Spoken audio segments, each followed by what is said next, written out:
नमस्कार केमिति अछंती समस्ते मोर आ गोटे नुआ ब्लॉग रे मु आपण मानको स्वागत जनाउछि। एबे घड़ी रे 6टा बाजिछि। शीत दिन सकाळे प्रबल शीत करूछि एठी। उठिबाकू जम्मा इच्छा होने किंतु न उठले भी सब काम लेट हे जिवो। आज टिके मार्गशीर मास पूर्णिमा थिला सेति पई मु गाधे फाधे मंदिर आस्थिली। ए मंदिरटा घर ठरू अल्प दूर रे सेति पई मु जेतेबेले भी आसे एठी पळे आसे। मंदिरटा एते सुंदर जे मु टिके घुरे कि आपनको देखौछि। दी पटरे 16टा शिवलिंग तैयारी होइछि आ मझरे शिव पार्वती अछंती। बहुत ही सुंदर निजे न देखिले बुझी परिबे ना। सकाळ सकाळ गाधेई मंदिर आसीबार आनंद गोटे अलगा थाए। आ मंदिर आसिला परे जल्दी जिबाको भी इच्छा होए ना। एठी गोटे सुंदर फूल गछ अछि। मु जेतेबेले भी एठिके आसे ए फूल तोली मंदिर दिए घर को भी किछि नेकी जाए। मंदिर भितरटा देखिले बुझा जाउछि अनेक पुराना मंदिर जेमिति राजांक शासन थिला सेते बेले ही मंदिर तैयारी हेछि। एठी मोर पूजा सरी गलानी मते शीघ्र घर को जिबाक पड़िबो। प्रचंड शीत पड़िछि। घर को गले ता बापा ऑफिस जिबे सेति पई कोन जल्दी जल्दी तैयारी करिया को पड़िबो। एमिति किछि जिनिस चिंता करिया को पड़िबो जाके मु 2 मिनिट रे बनै परिबी। चलो एबे मु घर को जाउछि। प्रचंड शीतर टे चा न पीले होनी। आज क्षीर सरी जाइए से मु अमूल चा बनई। ता बापा अमूल चा पीवा को जमा राजी हंती ना कहती भल टेस्ट लगे ना। मत तो किसी जना पड़े ना जहाँ दे दियो मु ता पी दिए। जिते गाँव को जाए बो सांगे चा पिए से लाल चा पिए आ घरे रहिले क्षीर चा पिए। क्षीर सरीगले अमूल चा पिए जिते जहाँ मिलला मु से चा ही पी दिए। चलतु चा पिया हो गला एबे किचन जाए। किचन ने एमती किसी जल्दी बनवाक पड़ो ना तो बापा ऑफिस जावा डेरी हो। देखुच फ्रिज रे गोटे ब्रेड अच्छी ब्रेड रे एमती किसी बनईदेवी जल्दी जहाँकि मत सब्जी भी बनवाक पड़ो ना ब्रेडटा खावा भी समस्ते भल पाती। ब्रेड गुड़ा को प्रथम ये छोट छोट कर काटी दूची जहाँपाई कि जल्दी हो। ता सांगे टिके दही नहीं दही किसी मसला मिसईदेवी टिके जीरा पाउडर आउ टिके लंका पाउडर ता सांगे मिसईदेवी किसी धनिया पत्र आ धनिया पत्र लुण टे देदेवी आ हलदी पाउडर भी टिके मिसैक पड़ो। सबू मसला मिसैकरी आपको भल किना गोले देवी।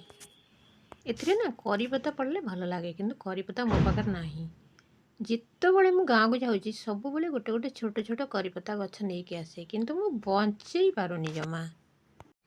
किछि दिन जाऊँगी टिके बड़ हो गले गछ गुड़ा पता नहीं कहीं मरी जाऊँगी कुंडरे मुझे जमा रखिपारुनी आ करी पत्ता आमर सब बेले दरकार। थरे वर्षा दिन जाइली और नहीं आसती भाविली यहीटा जरूर बचब देखला सी भी मरीगला। गाँव को जब जीव देख एते बड़ बड़ करीपत्ता गछ ता पाखरे 1000 करीपत्ता गछ उठीदब किंतु आमर एठी गोटे करीपत्ता पे आमे केते हैरान होचो। एठी मु सब दही मसला पकई गोले देची आउ तावाटा गरम करी टिके तेल आउ सोरिष संगे टिके धनिया पत्र पकईकरी को जरई देवी। ए धनिया पत्र जगार जदि करी पत्ता 2टा पड़ी था जिनसटा आहरी बेसी भल लगी था।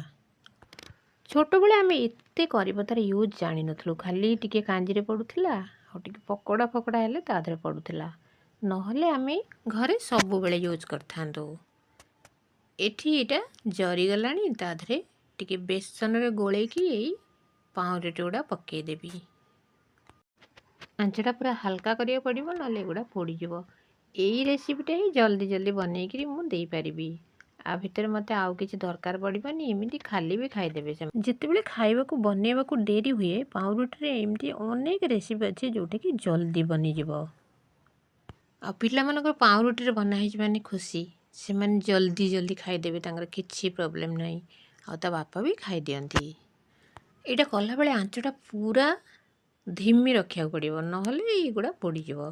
पाउरुटी तो बहुत नरम जो पाउरुटी बड़ बड़ पाउरुटी मिले जोटा कि 40 टंका पड़े से पाउरुटी गुड़ा टिके आनी करले सेटा टिके बेसी भल होय। घर पाखरे से गुड़ा मिले ना सेटा किनिबाक हेले मते मॉल जीवाक पड़िबो।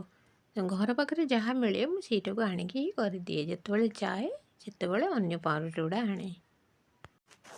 एटा धीरे धीरे पलटे दबो देख मु टिके एपट सेपट हो गली ए ऊपरटा टिके लागी गला आ टिके कम आंचरे भी एटा को शिखिबा दरकार। चलो ए हो गलानी ता बापा को जल्दी जल्दी मु खाइबा को दे दिए से पैंट शर्ट पिंधि सारे ଆଉ ଜଲ୍ଦି ମୁଁ ଖାଇବାକୁ ନଦେଲେ ସେ ଏମିତି ହିଁ ପଳେଇବେ। ଆଜି ଏମିତି ବି ଡେରି ହେଇଗଲାଣି, ମନ୍ଦିର ଯାଇଥିଲି ଆଉ ସକାଳୁ ଉଠି ଘରେ ଠାକୁର ପୂଜା କଲି, ଅନେକ କାମ କରିବାକୁ ପଡ଼ିଲା, ସେପାଇଁ ଏବେ ବି ଡେରି ହେଇଗଲାଣି ଅନେକ।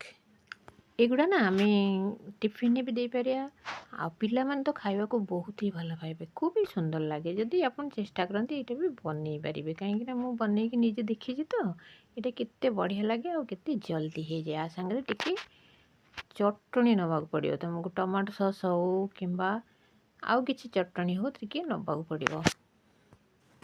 ବହୁତ ହି କ୍ରିସ୍ପି ଆଉ ବହୁତ ହି ଭଲ ଲାଗେ। ଏଇଟା ସନ୍ଧ୍ୟାବେଳେ ବନେଇଲେ ବେଶୀ ଭଲ, ବ୍ରେକଫାଷ୍ଟରେ ବି ତୁମେ ବନେଇକି ଦେଇପାରିବ।